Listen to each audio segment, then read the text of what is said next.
Nós somos o Homo sapiens. Nossa espécie surgiu após um longo processo evolutivo que começou há milhões de anos. Mas o que sabemos hoje sobre esse processo? Sem dúvida, o homem descende do macaco. Mas como e por que o macaco se tornou homem? Achávamos que uma coisa estava certa. O macaco se ergueu sobre duas patas para sobreviver na savana. Assim, a adaptação ao meio ambiente era a força motriz da evolução. Mas hoje, numerosos fósseis começam a contradizer essa hipótese. Cientistas de várias áreas já estão chegando a uma conclusão diferente. A força motriz da evolução não é externa, mas interna ao ser humano. Uma nova teoria nasceu. Uma nova teoria que fala de uma história interna, de uma memória embutida, constantemente em ação dentro de nós. Nossas mandíbulas a confirmam. O Homo sapiens não é o fim da linha. Ainda estamos evoluindo. Mas estamos evoluindo para quê? Como será o Homo futurus, o homem que virá depois de nós? O homem do futuro.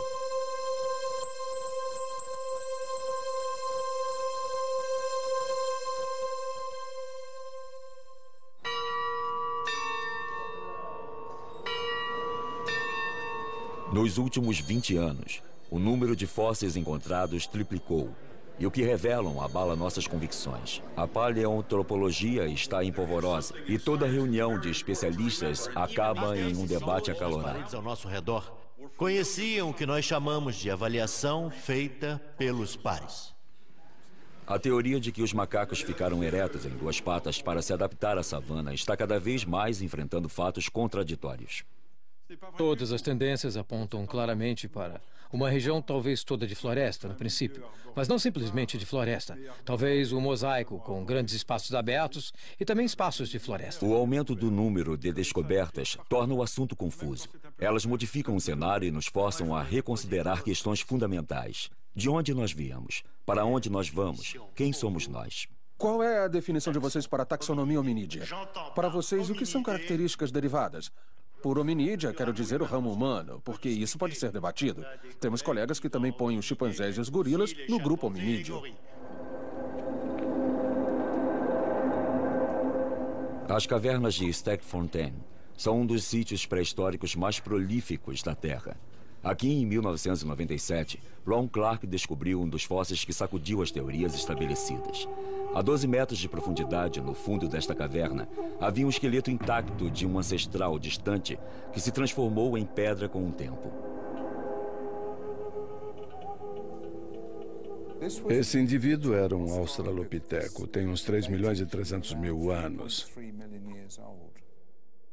Ele morava em um ambiente de florestas e, por algum motivo, chegou perto demais da entrada de um buraco que levava ao fundo desta caverna.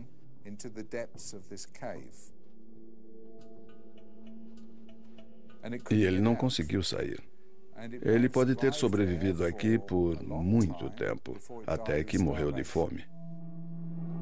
Littlefoot é o primeiro fóssil completo de um australopiteco jamais descoberto. É mais do que um macaco, mas ainda não é humano.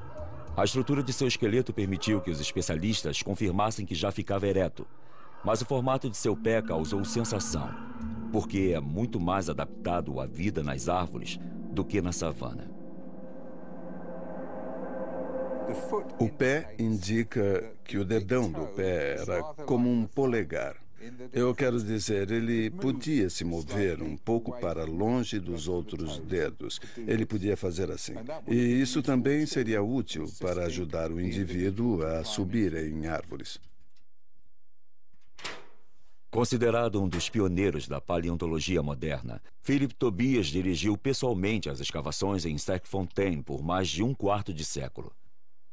Para ele, o pé de Littlefoot está longe de ser a única prova de que o australopiteco vivia principalmente na floresta. Se a gente olhar para todas as provas dos restos de animais, dos restos de plantas e dos hominídeos dos sítios do sul da África, do leste da África, eles apontam para um bioma uma massa viva de criaturas, plantas e animais que não estavam ajustados à savana, não estavam adaptados a ela. Ao contrário, percebemos que são criaturas, tanto as plantas quanto os animais, que seriam bem adaptadas à vida de uma floresta. Assim, nossos ancestrais já ficavam de pé sobre duas pernas enquanto ainda viviam na floresta. Ninguém teria imaginado que isso fosse possível, porque esse fato crucial destruiria a hipótese que dominou as ideias sobre a humanização durante quase 30 anos. Por 30 anos, o Vale da Fenda, no leste da África, foi considerado o criador da humanidade, pois lá foi encontrado o maior número de fósseis de australopitecos. Foi lá que Donald John Hanson e Yves Coppens descobriram Lucy em 1974. Na época, ela era nosso ancestral ereto mais antigo. A East Side Story, ou hipótese da savana, se tornou viável na teoria. Ela afirmava que uma divisão no Grande Vale da Fenda separou os grandes macacos em dois grupos. Um ficou no oeste, na floresta, mas no leste o outro grupo teve que se adaptar ao novo ambiente, a savana. Para sobreviver e avistar os predadores, esses macacos tinham que se erguer para enxergar acima do mato alto. Essa hipótese atraente dizia que a evolução era motivada pela adaptação ao ambiente, mas descobertas recentes a puseram completamente em dúvida. A hipótese da savana, que foi sustentada por todo este tempo, ela é do meu tempo de estudante. Está morta. A hipótese da savana está ultrapassada. Abra a janela e jogue a tal hipótese da savana fora. Ela já não é mais sustentável. Daí, se essa não é mais a razão pela qual ficamos de pé, se ela não explica isso, em que pé estamos? Nós voltamos à estaca zero. Nos idos de 1983, a paleontologista Anne Danbecourt Malassé estava mesmo na estaca zero.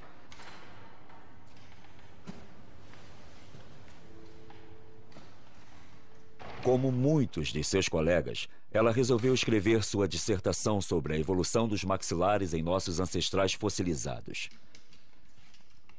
Sua pesquisa exigia que repetisse um certo gesto muitas e muitas vezes. Um gesto aparentemente trivial, mas que levou a uma descoberta espantosa. Ela virou os crânios de cabeça para baixo.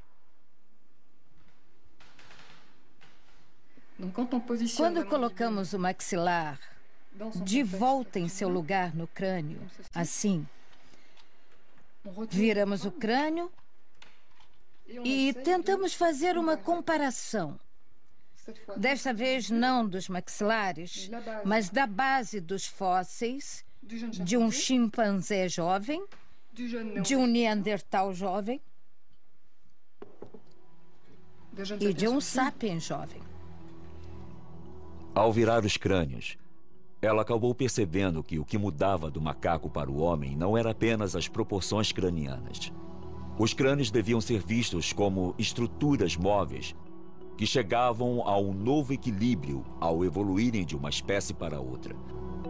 E a chave desse equilíbrio está por baixo.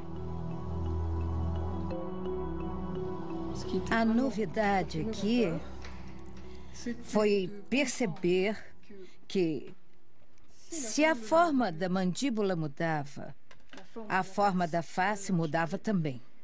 E isso se deve, antes de mais nada, a uma mudança na posição dos ossos da base. Ela não sabia na época, mas uma ortodontista tinha reparado na mesma coisa. Quando uma criança sofre um desalinhamento nos dentes, o responsável é o desenvolvimento do crânio inteiro. Você atende adultos também? Não, eu só trato crianças.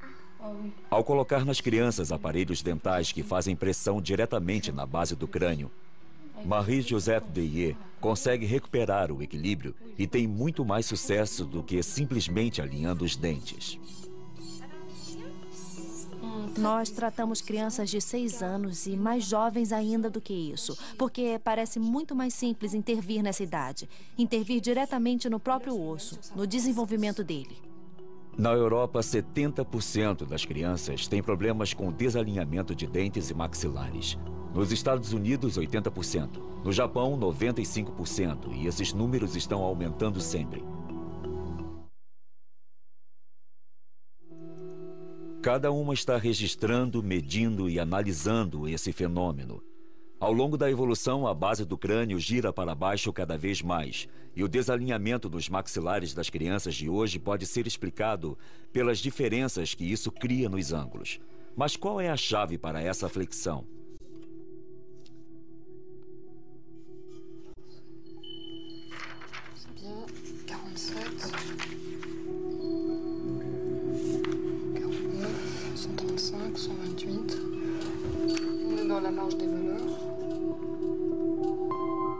As duas chegaram à mesma conclusão.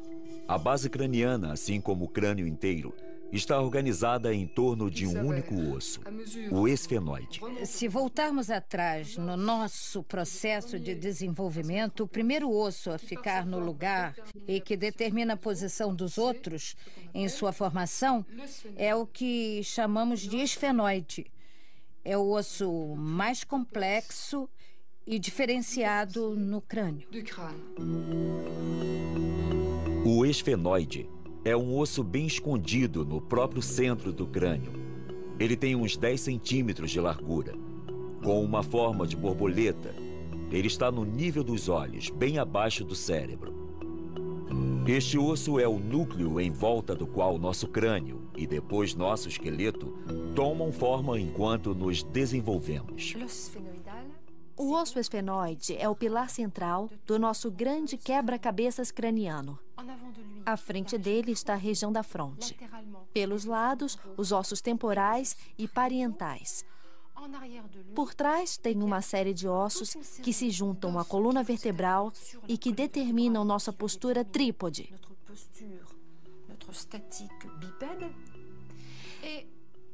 E tem uma articulação principal que une o esfenoide ao occipital. Essas articulações atuam no ato de mastigar. Elas se movem e absorvem toda a pressão, não só da mastigação, como do bipedalismo. Mesmo que tudo isto pareça sólido, a construção de cada osso obedece à mecânica de fluidos. Então, não temos simplesmente um bloco de ossos. O que temos é um quebra-cabeças que realmente vive, é dinâmico e se mexe. O esfenoide é a chave. A forma desse osso evoluiu durante milhões de anos. E a cada vez que se dobrou, levou à família hominídea. O extraordinário é que o esfenoide mudou de forma 5 vezes em 70 milhões de anos, curvando-se um pouco mais para baixo a cada vez. Como podemos explicar a repetição desse fenômeno em intervalos de milhões de anos? Pela primeira vez, uma tendência única salta aos olhos. Uma espécie de fio narrativo que parece se estender na história de nossa evolução desde os primeiros primatas até o homem moderno. Em que ponto do desenvolvimento individual esse osso crucial fica no lugar? E como? Anne Dambricourt se aprofunda no estudo do desenvolvimento fetal e embrionário. Ela quer determinar o momento exato em que o esfenoide adquire a sua forma.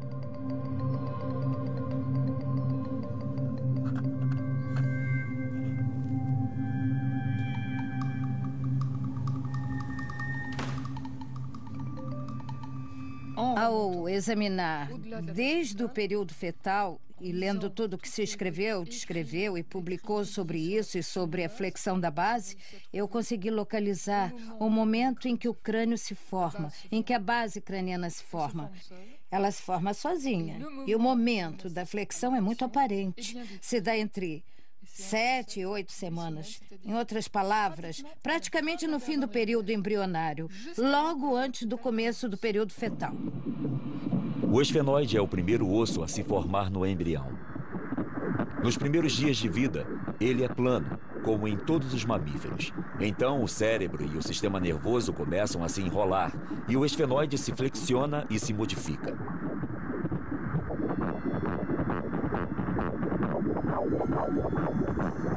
Estudando o desenvolvimento desse osso em diferentes espécies de primatas, Anne Dambricourt descobriu exatamente a mesma flexão, ainda que bem menor em outras espécies do que no homem. Como se fosse provocado pela mesma força, como se em algum lugar dentro de nós houvesse uma memória de nossa espécie, uma memória do caminho que a evolução seguiu. É óbvio que existe uma memória embutida agindo, porque se não existisse essa flexão na base, que é o mais importante, não continuaria acontecendo. Se por desventura o esfenoide do embrião não se dobra, é assim que fica o crânio da criança. É claramente inviável. O cérebro mal está formado e o maxilar é grande. São proporções que lembram claramente a dos crânios arcaicos. Não tem rotação do occipital, nem vemos a flexão do esfenoide. E isso é muito característico. E o maxilar fica muito grande, não é? Olha só. Isso é bem grande. Especialmente o maxilar superior, uma estrutura muito primitiva. Sim, isto é muito característico. É um pequeno e interessante resumo da evolução humana. Se a memória deste processo tem sido transmitida por milhões de anos, então deve estar em algum lugar dentro de nós. A força motriz de nossa evolução não é externa. Parece haver uma lógica embutida agindo. De fato, nosso processo evolutivo é uma história interna que levou nossos ancestrais de há 70 milhões de anos em direção ao homem de hoje e que está nos levando em direção ao homem de amanhã. É realmente uma história interna. O meio externo só começa a agir depois. É uma influência secundária. Então, obviamente, o que se conclui desta nova abordagem, depois de mais de 20 anos, é que o ambiente tem uma influência, mas é insuficiente. Anne Dambricourt está reunindo medições para tentar chegar a uma fórmula matemática que seja responsável pela flexão da base craniana nesses milhões de anos. Ela tenta determinar os momentos sucessivos da evolução hominídea em que o esfenoide girou. As asas do esfenoide, as pequenas asas e as grandes asas que se projetam para os lados. Professor Olá, Tobias. como está você? Bem-vinda, bem-vinda. Estou tão feliz. É maravilhoso ter você aqui, te encontrar de novo. Obrigada. Seja muito bem-vinda, Joanesburgo. Eu que agradeço, é um prazer repartir essas coisas com você. Philip Tobias sempre apoiou Anne e a encorajou em seu trabalho. Hoje ele deu a ela acesso à sua coleção completa. Um tesouro raro que é fruto de uma vida inteira de pesquisas. Pode dar uma olhada aqui. Olha. Um conidial é convexo, Sim. não côncavo. É um conidial muito grande para o hominídeo primevo. Sim. 3,5 milhões de anos de história estão nesta mesa. Fósseis de hominídeos que Anne pode gerar e examinar como quiser para medir a flexão de sua base. Pode dar uma olhada. Isto é como montar um quebra-cabeças. Você percorreu um longo caminho desde aqueles dias. E vai me desculpar por dizer isso, mas ainda falta um bocado de caminho. Ela levou 10 anos de pesquisa ao redor do globo para conseguir descrever com exatidão as transformações do esfenoide no tempo. Mas o que descobriu confirmou seu pressentimento. A evolução hominídea não ocorreu gradualmente, mas em grandes estágios. Os períodos de estabilidade entre cada flexão da base ficaram... E a cada vez que o esfenoide continuava seu movimento, era dado um passo no processo de hominização. A história contada pelas flexões sucessivas do esfenoide é a história das grandes mutações que levaram ao homem. Esta é a nossa história.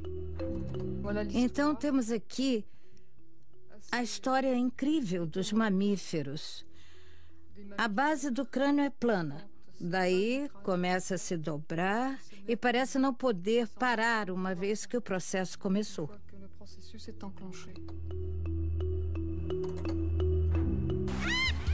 Esta história começou há 60 milhões de anos.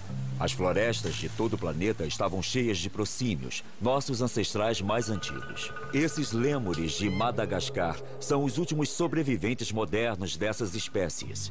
Eles são os primeiros personagens principais dessa história. Mas seu esfenoide ainda não se dobrou. Dá para ver que a base é muito comprida e plana. Esses proscímios já têm algo em comum conosco. Uma versão rudimentar da nossa mão, o polegar, que milhões de anos mais tarde se tornaria indispensável ao homem.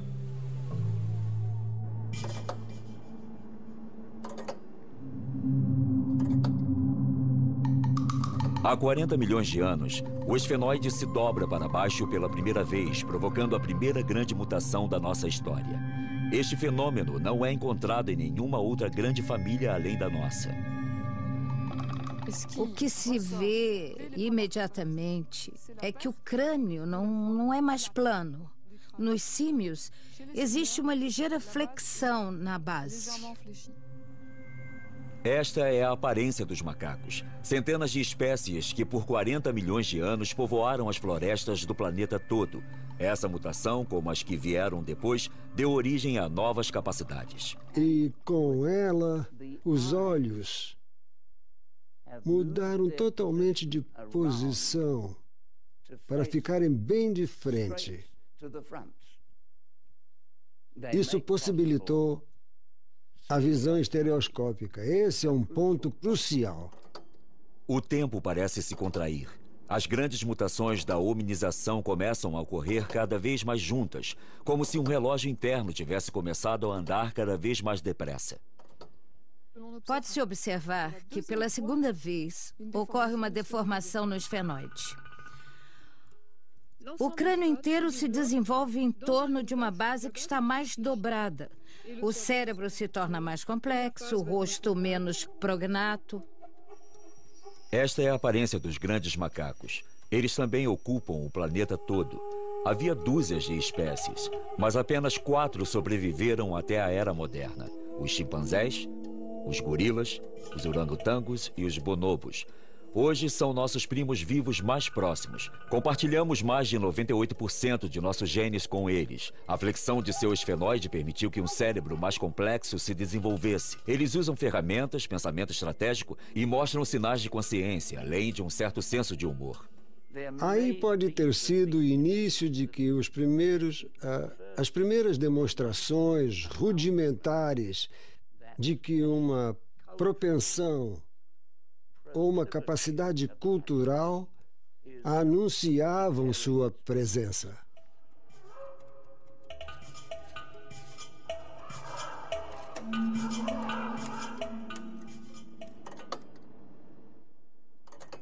O ritmo acelera de novo.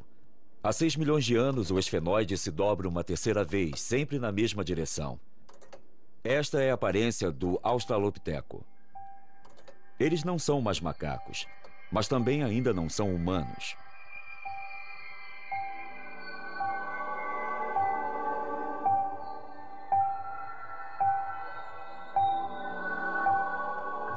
Eles nunca apoiavam o peso nos membros dianteiros, diferentemente dos grandes macacos.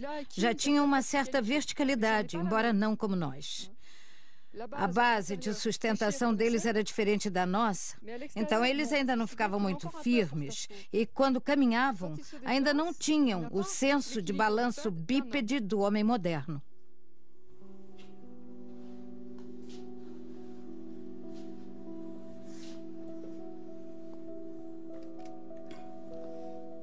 Esta é a famosa criancinha. Ela tem mesmo um rostinho lindo.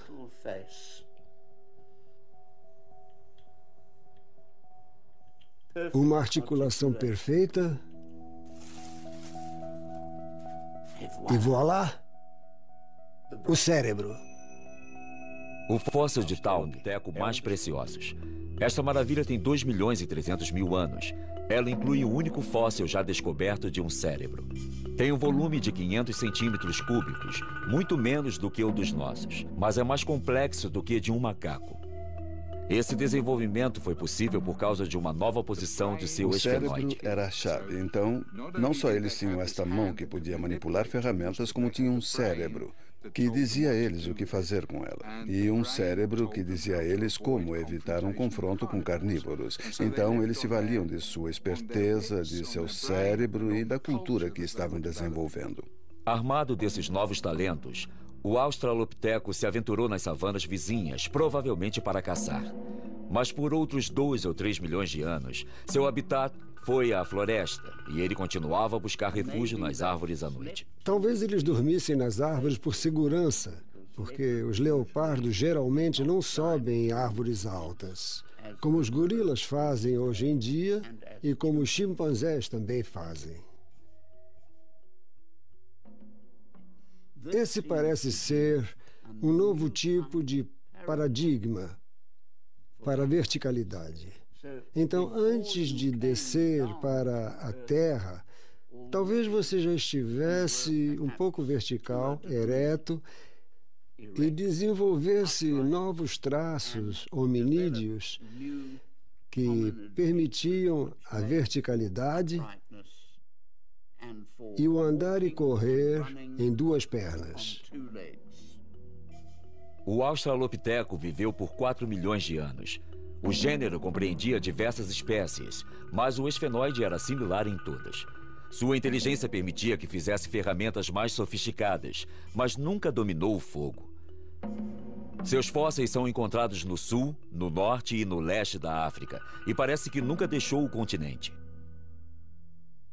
Essa criatura foi muito bem sucedida e se tornou, nós acreditamos, você e eu.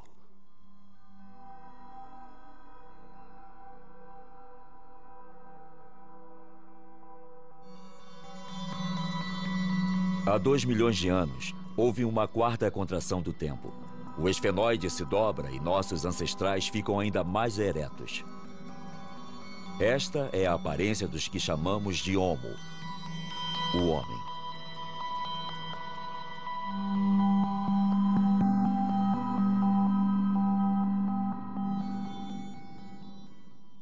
Sua pelve é diferente. As proporções de seus membros são diferentes. O homem é um caminhante, um corredor.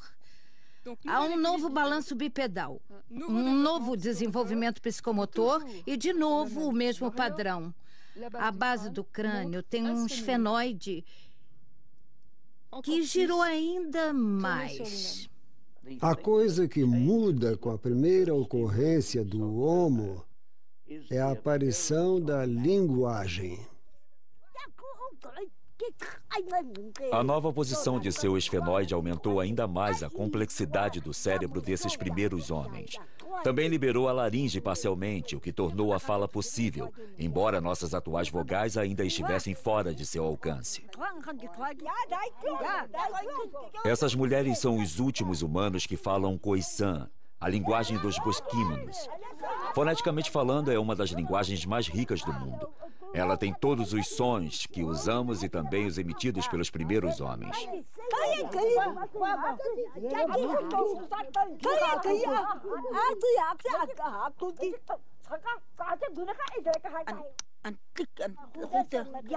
Tem um leque completo de estalos altamente desenvolvidos feitos com a língua e a boca, que substituíam as vogais na época. Tem o estalo dental, o estalo lateral, o do palato superior, o palatal, e o bilabial, específico apenas desta língua. Antes de desenvolver totalmente a caixa vocal, a gente usava a língua para estalar nos dentes, no palato, nos lados da boca. E isso não exigia vogais. Assim, você podia fazer distinções em uma linguagem bastante primitiva, usando esses sons contrastantes. Essas mulheres são os últimos seres que podem esclarecer como o homem começou a falar.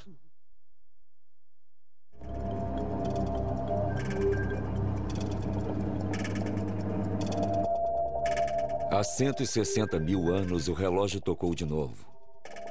O esfenoide se dobra uma quinta vez.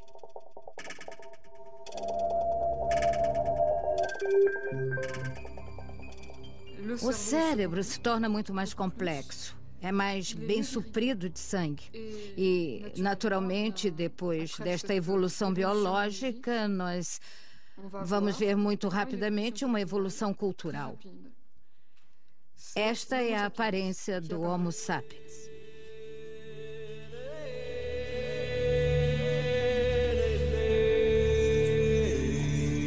É o advento do pensamento abstrato. A ferramenta de pedra não é mais apenas útil. Às vezes, também é um objeto de valor. A arte começa a aparecer em superfícies de pedra ao redor do mundo.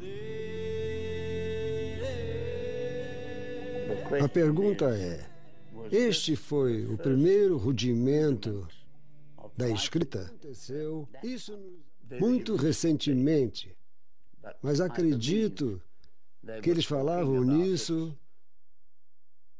muito tempo antes de começarem a fazer mesmo.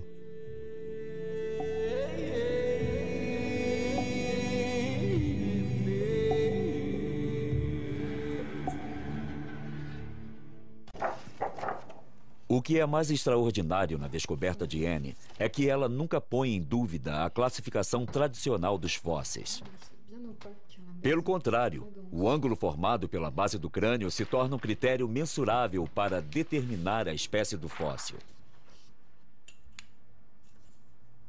Por exemplo, isso permite responder à questão levantada por Toumai, um crânio fóssil com mais de 6 milhões de anos e considerado como um membro mais antigo da família humana. Então, Toumai é um australopiteco ou ainda é um macaco? Anne só tem acesso aos moldes e às fotos de Toumai, mas ela consegue fazer medições e comparar os ângulos da sua base craniana com os dos fósseis que estudou. Esta base é comprida demais para um hominídeo. É um macaco deformado.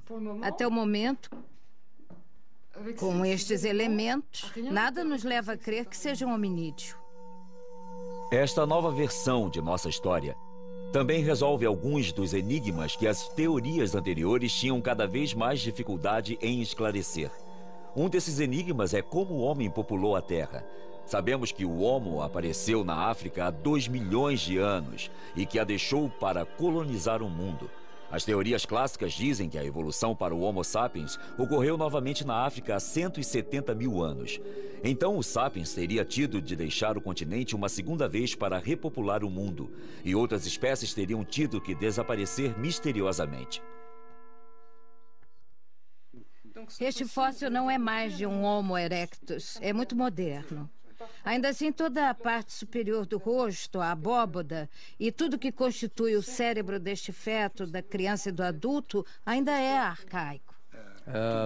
A estrutura frontal também é arcaica. Vejam só isso aqui. Isso fica bem claro no formato da parte posterior. Ela é bem arcaica, pouco arredondada. Também acho que é uma indicação bastante clara. Não só por essa forma, mas também por este ângulo. Aqui temos 2 precursores do homem moderno, porque o homem continuou a evoluir depois de emigrar e de se estabelecer em diferentes regiões do planeta. Isso explica a existência dos Dalis na Ásia e dos Neandertais em outros lugares. Existem 2 histórias diferentes.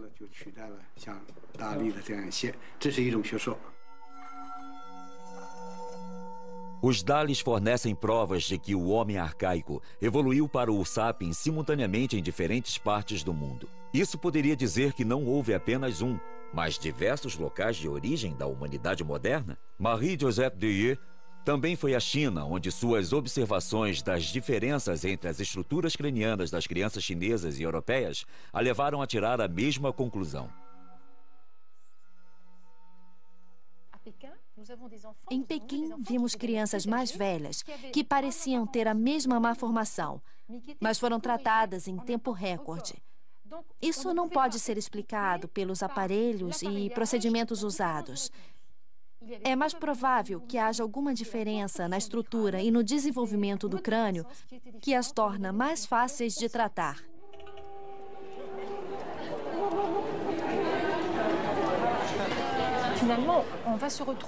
No fim das contas, vamos terminar com uma estrutura um quebra-cabeças craniano, digamos, que não se encaixa do mesmo jeito. Depende se vem de uma origem europeia, de uma origem africana ou de uma origem asiática. Na minha opinião, é através de nosso estudo das crianças de hoje que viremos a entender como os vários locais de origem da humanidade se organizam. Se realmente existiram vários locais de origem da humanidade moderna, então o Sapiens não precisou deixar a África uma segunda vez para repopular o mundo. Essa hipótese muda inteiramente o mapa de como os humanos ocuparam a Terra. O Homo realmente saiu da África há 2 milhões de anos, mas ele também evoluiu em diferentes regiões do planeta e um grande número de espécies se desenvolveu. Algumas delas, como o Neandertal na Europa e o Sinantropo na Ásia, desapareceram sem deixar descendentes. Mas outras, na África e na Ásia, deram origem aos humanos modernos simultaneamente. Então, como podemos explicar a lógica que leva o esfenoide e o crânio a mudar no mesmo modo no planeta inteiro? O que permite que essa memória exista e seja repassada? Hoje em dia, o campo da genética está dando respostas aos paleontologistas.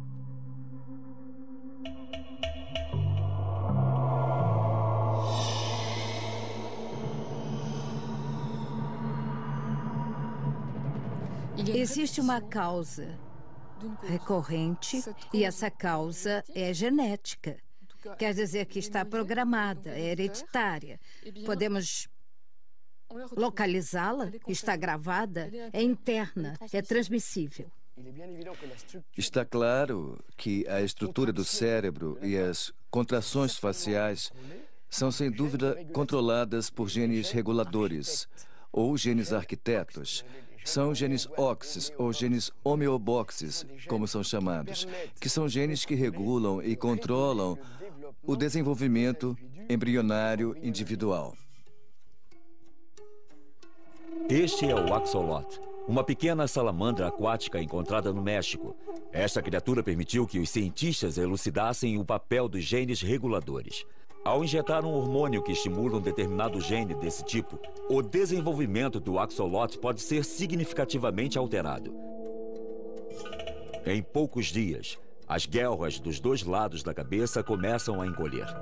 Encolhem cada vez mais e desaparecem.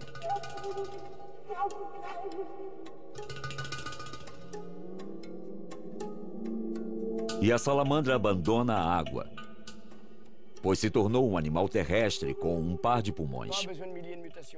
Você não precisa de 1 milhão de mutações. A mutação de apenas 2 ou 4 genes reguladores pode mudar completamente a estrutura de um organismo.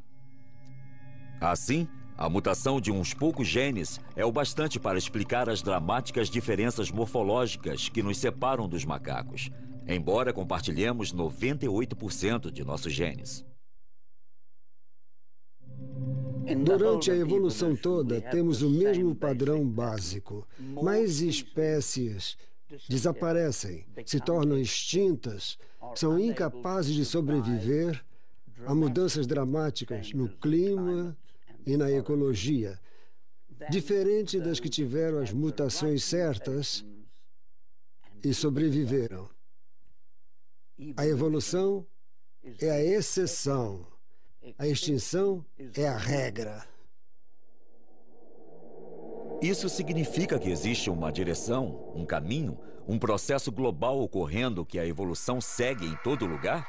É uma pergunta perturbadora que todo pesquisador que estuda a origem da vida e da história do universo deve perguntar.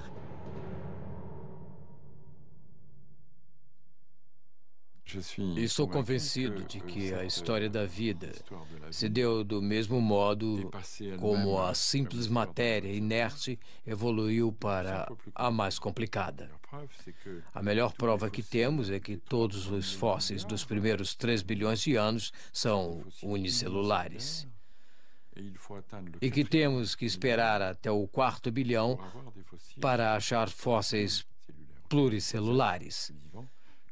Criaturas vivas que eram multicelulares.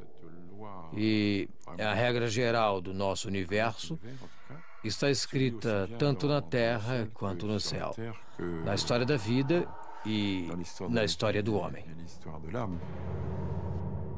Portanto, há regras gerais, como a da complexidade crescente que regula o universo, a matéria e a vida.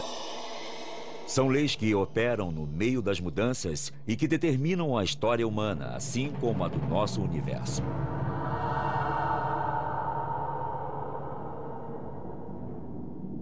E seguindo esses caminhos, nosso esfenoide irá um dia girar de novo, dando origem ao homem que nos sucederá. Não existe motivo para o processo parar no Sapiens. Temos razões para crer que, em mais alguns milhares de anos, não sabemos exatamente quantos, mas podemos ter certeza de que as populações vão evoluir simultaneamente, ao mesmo tempo. A verticalização da face, o arredondamento da parte posterior do crânio, a redução da mandíbula e dos pomos da face são tendências que vêm de longe no passado e que vão continuar. Em 1 milhão de anos, se a Terra não tiver explodido, nós teremos crânios extremamente altos e extremamente redondos, com mandíbulas extremamente pequenas. Os cientistas predizem que nossos cérebros vão ficar ainda mais complexos. Será que esse homem com uma testa grande partirá para descobrir novos mundos, como fizeram seus ancestrais?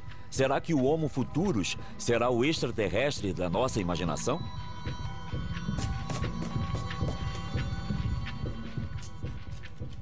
Podemos também imaginar um monte de aparelhos eletrônicos que serão colocados na nossa pele, por baixo da pele, dentro dos nossos órgãos, junto de nossos órgãos ou que os substituirão.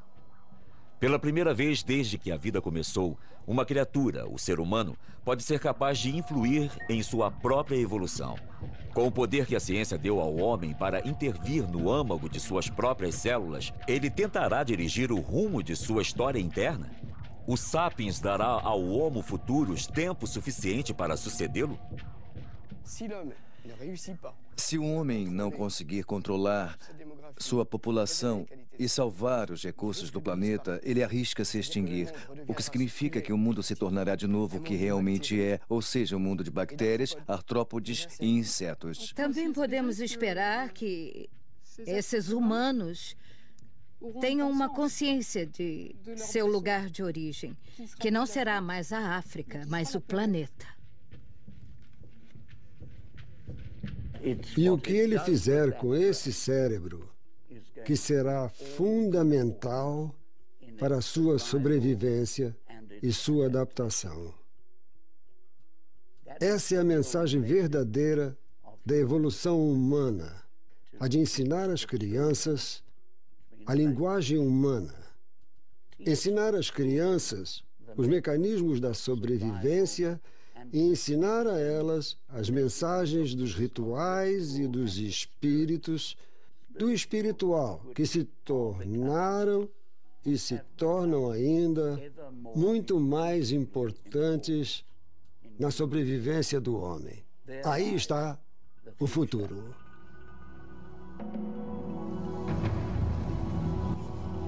Nós somos sapiens. Somos as primeiras criaturas com um cérebro complexo bastante para estudar a história de nossa evolução. Somos capazes de tentar penetrar seu significado. Ainda assim, seremos suficientemente desenvolvidos para fazer isso? Ou continuaremos a nos chocar com obstáculos que o Homo Futurus vai facilmente ultrapassar?